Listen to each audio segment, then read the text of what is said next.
Ridwan Saidi adalah merupakan budayawan Betawi yang begitu sangat menghina Presiden Joko Widodo. Di saat Presiden Joko Widodo ingin memindahkan ibu kota, ditertawakan oleh Ridwan Saidi. Inilah Ridwan Saidi. Iya, DPR, DPD, MPR. Kalau itu pindah kantor partai, pindah juga dong. Ya. Baby ketawanya. Ya. Ya, ketawanya begitu sangat bahagia sekali ya. Senang sekali ya menertawakan Presiden Joko Widodo, dan ketawanya sungguh sangat candu. Baby ketawanya. Ya. Dan akhirnya Ridwan Saidi pun meninggal dunia setelah begitu sangat menghina Presiden Joko Widodo. Inilah beritanya. Ridwan Saidi meninggal dunia. Ridwan Saidi dikabarkan meninggal dunia pada hari Minggu ini, 25 Desember 2022, pukul 8.35 waktu Indonesia Barat, di RSPI Bintaro, Tangerang Selatan. Budayawan Betawi itu wafat di usia 80 tahun. Kabar duka ini disampaikan Wakil Ketua Umum Partai Gerindra, Fadli Zon melalui cuitannya di Twitter. Selamat jalan Bang Ridwan Saidi. Innalillahi wa inna ilaihi rajiun. Kabar dari putra-putri beliau Bang Ridwan Saidi telah wafat pagi ini jam 8.35. Itulah nasib para pembenci Jokowi yang begitu sangat bencinya sampai di bawah mati. Itulah Ridwan Saidi. Ya. Iya, belusukannya kagak ada gunanya. Dia pergi ke Jalan Tamrin, tahu-tahu nyemplung ke got. Ya kan? Terus ke kamera TV, ini hebat nih, bakal jadi presiden nih. Masa syarat jadi presiden bisa nyemplung ke got? Itu kan udah kagak proporsional. Nah, yang saya ingin komentari tadi, Ibu Rahma Sarita menyebut Ibu Ani Yudhoyono. Itu kan Ibu Ani Yudhoyono terima tweet kan, kok Ibu nih sibuk dengan apa istilah sekarang Instagram ya, kan ada banjir. Ibu Ani Yudhoyono menjawab dengan lucu dan cerdas, ya kan? Kata beliau, loh kok saya yang dimarahi banjir di Jakarta, loh Ibu Jokowi kemana? Ibu Ahok kemana? Lah saya mau jawab, Ibu Jokowi itu tidak di Taman Surapati, beliau pulang ke Solo, karena beliau kan ketua Rotary Club, ya kan? Jadi PLT PKK DKI adalah Ibu Ahok. Gitu. Jadi saya ingin menjawab, karena saya nggak bisa Twitter, Bu. Saya ingin menjawab Ibu Ani. Lebih penting di sana ya. Ya. Wah, saya nggak tahu deh, lebih penting Rotary Club. Yang pasti tidak lebih penting Instagram dan Twitter pastinya ya. Yang pasti itu mungkin lebih penting Rotary Clubnya ya. Ini ya, ini bagaimana kita membangun solidaritas kemanusiaan ya. Pakai banjir ini persoalan kita semua. Itu jejak digital Ridwan Saidi yang menertawakan Jokowi selagi masih menjadi gubernur, yang ngecek got dan ditertawakan gitu-gitu, kok mau jadi presiden, nah, turun ke got, waduh, ditertawakan dong sama Ridwan Saidi. Selain Ridwan Saidi, Haji Lulung Lunggana atau Haji Lulung atau Abraham Lunggana adalah ketua DPW P3 di Jakarta, sempat juga berseteru dengan Pak Jokowi pada saat menjadi gubernur Jakarta dan akhirnya meninggal dunia. Ketua DPW Partai Persatuan Pembangunan DKI Jakarta, Abraham Lunggana alias Haji Lulung, meninggal dunia pada pukul 10.51 pagi waktu Indonesia Barat karena kondisi jantung. Haji Lulung diketahui sempat menjalani perawatan sejak 24 November 2021 di Rumah Sakit Harapan Kita karena sering mengeluhkan sesak di dada. Saat ini jenazah Haji Lulung telah tiba di kediamannya di kawasan Rawabelong, Kebonjeruk, Jakarta Barat. Saat ini jenazah dari Haji Lulung yang meninggal pada 14 Desember 2021 pukul 10.51 di Rumah Sakit RAS Harapan Kita sudah tiba di rumah duka kawasan Sukabumi Utara, Kebonjeruk, Jakarta Barat. Jenazah tiba sekitar pukul 12.21 usai ba'da zuhur.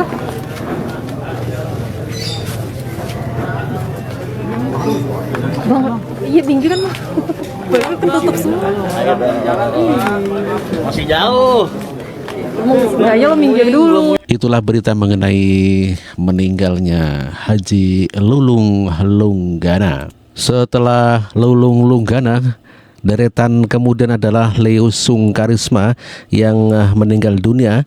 Dia walaupun bukan Islam tetapi ikut demo 212 dan lebih membela Ustadz Somad ya. Membela warga negara Indonesia yang namanya Ustadz Abdul Somad. Saya lebih membela warga negara Indonesia yang namanya Ustadz Abdul Somad, walaupun saya tidak pernah bertatap muka. Catat warga Indonesia, saatnya sekarang kita tunjukkan kita Indonesia rakyatnya bisa kompak dan menjaga harga diri bangsa. Terima kasih. Salam Leo Sungkarisma. Aktivis Leo Sungkarisma meninggal dunia. Lius dikabarkan meninggal karena sakit jantung. Kabar duka ini dibenarkan oleh Ketua Hipimania Immanuel Ebenezer atau Nul. Dia mendapatkan kabar tersebut dari keluarga dan staf Leo Sungkarisma. Betul beliau meninggal dunia, kata Nul saat dikonfirmasi, Rabu, 25 Januari 2023. Nul mendengar kabar Leo Sungkarisma meninggal karena sakit jantung. Nggak pernah mengkritik beliau. Secara pribadi saya nggak pernah mengkritik beliau. Mengkritik istrinya, mengkritik dia, mengkritik fisik beliau, kan nggak pernah. Kalau saya mengkritik kebijaksanaan negara yang menyangkut urusan negara, saya dilindungi oleh pasal 28 Undang-Undang Dasar 45. Apakah saya menghina Jokowi, Pak Jokowi? Tidak. Saya bicara sebagai warga negara yang bayar pajak terhadap kebijaksanaan yang tidak konsisten dengan janji. Yang lebih tragis lagi yaitu Tengku Zulkarnain meninggal dunia terpapar COVID pada saat dia tuh keliling ceramah di Indonesia ya, di kejadiannya di Pekanbaru Riau. Ustadz Tengku Zulkarnain meninggal dunia saat azan maghrib di Rumah Sakit Tabrani, Jalan Sudirman, Pekanbaru. Tengku Zulkarnain meninggal dunia usai mencoba melawan virus corona yang menggerogoti tubuhnya sejak pekan lalu. Kepala Dinas Kesehatan Riau, Mimi Zuliana Nazir, membenarkan bahwa Zulkarnain sudah mendapat perawatan medis di rumah sakit. Deretan selanjutnya yang meninggal dunia dikarenakan mengkritik Presiden Joko Widodo adalah ekonom Rizal Ramli yang mengatakan bahwa Jokowi lebih sadis daripada Soeharto. Ini lebih sadis. Korupsi dan KKN zaman Jokowi lebih ganas dari zaman Orde Baru. Anaknya Pak Harto, Tommy, bisnis baru setelah Pak Harto kuasa 15 tahun. Jokowi kuasa 6 tahun, anaknya punya 60 perusahaan, investasi ratusan miliar. Kebanyakan itu setoran dari taipan-taipan yang bermasalah. Jadi lebih ganas korupsi dan KKN hari ini dibandingkan zaman Orde Baru. Kenegaraan puluhan tahun biasanya dinilai penting karena satu, ada evaluasi tentang apa yang telah dicapai, masalah yang ada, dan program arahan untuk tahun berikutnya. Makanya biasanya didengarkan secara teliti oleh kalangan bisnis, oleh luar negeri, maupun para analis. Nah, selama pemerintahan Jokowi, makin ke sini, pidato kenegaraan semakin tidak bermutu. Jujur aja, sejak 3 tahun terakhir, saya nggak pernah dengar lagi tuh, nggak ada nilai tambahnya. Beda sama dulu-dulu gitu. Nah, apalagi yang terakhir ini. Pertama, dia tidak menjawab apa masalah yang kita hadapi, bagaimana mengatasinya, dan masa depan tantangannya apa saja, dan solusinya apa dalam bidang ekonomi, dalam bidang hukum, di dalam bidang kemiskinan, dan sebagainya. Nggak ada sama sekali. Yang ada orang curhat, ya. Ini kan presiden yang kalau dibilang berani, ya kagak lah. Jokowi itu hanya berani sama rakyat. Dia kagak berani sama oligarki, nggak berani sama yang kuat, nggak berani juga sama Cina. Anda perhatikan, dia mengatakan bahwa Jokowi tidak menjawab apa permasalahan yang dihadapi saat ini. Lalu bagaimana cara menyelesaikannya? Padahal faktanya Presiden Jokowi menyebutkan secara umum masalah yang sedang melanda bangsa ini yang dia sebut dengan istilah polusi budaya. Namun yang paling disayangkan ialah bahwa Rizal Ramli mengatakan bahwa pidato Presiden Jokowi isinya hanyalah curhat. Padahal berdasarkan teks yang didapatkan melalui penelusuran tim fakta di dalam pidato tersebut menyebutkan soal penurunan stunting, indeks Itulah tadi pernyataan Rizal Ramli yang menghina Presiden Joko Widodo saat pidato tidak bermutu dikarenakan hanya curhat saja. Setelah Rizal Ramli, kini yang meninggal dunia yang baru terakhir adalah Profesor Dr. Selama Faisal Jokowi Basri. masih jadi presiden, hampir mustahil pemilu itu jurdil. Hampir mustahil jurdil. Ya, sebetulnya mustahil. Karena ada anaknya sendiri, ada anaknya. Dan anaknya itu proyek dia, bukannya Gibran yang mau gitu.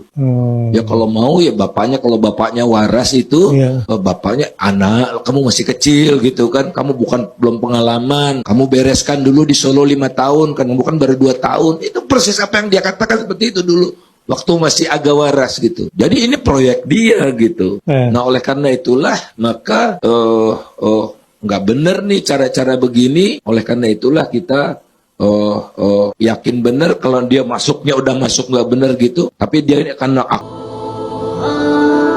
jangan berharap Indonesia emas. Yang ada sekarang kalau kita potret Indonesia cemas. Jadi saya cemas terhadap nasib kalian. Pertama, lapangan kerja yang tercipta makin nggak bermutu. Ya, lebih banyak pekerja informal daripada pekerja formal. Utang yang menumpuk kalian yang bayar, yang bukan kami. Lingkungan dirusak, ya kita rasakan sendiri kan.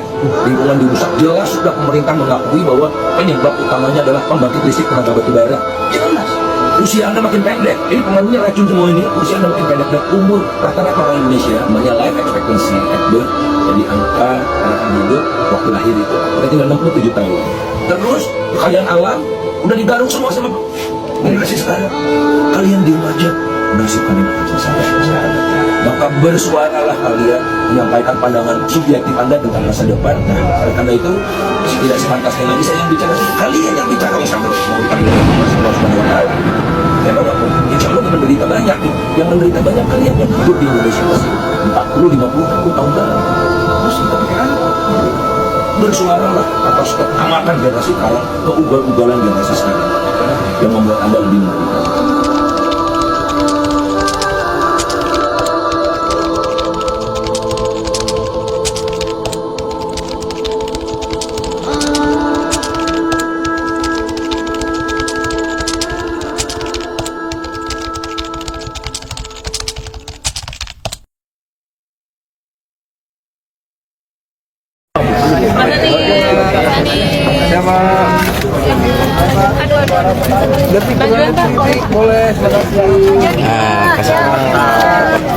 Ya boleh. Mas Anies mengenal sosok Faisal Basri ini seperti apa? Banyak rekaman kameramen tapi nggak pernah disiapin di TV.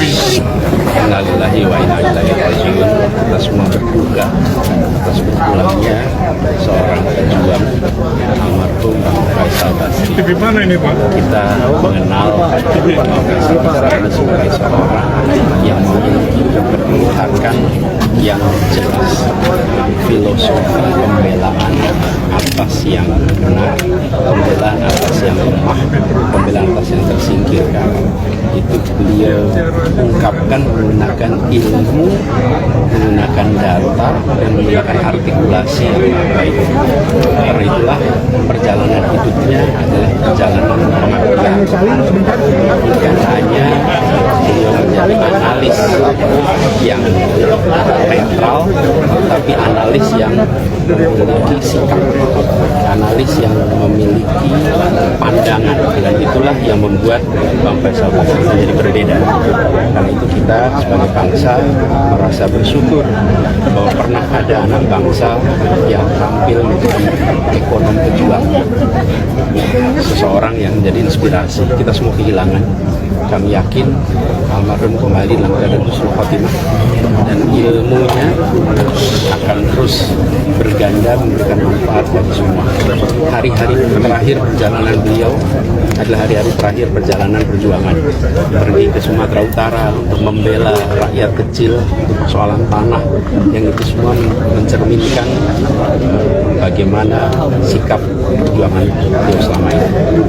Almarhum inspirasi, dan insya Allah namanya, pikirannya, perjuangannya akan terus dikenal oleh masyarakat.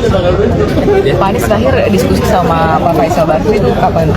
Ada beberapa waktu, seringkali kita berkomunikasi aja secara telepon, tapi memang beliau jam terbangnya tinggi sekali, betul-betul kemana-mana tadi.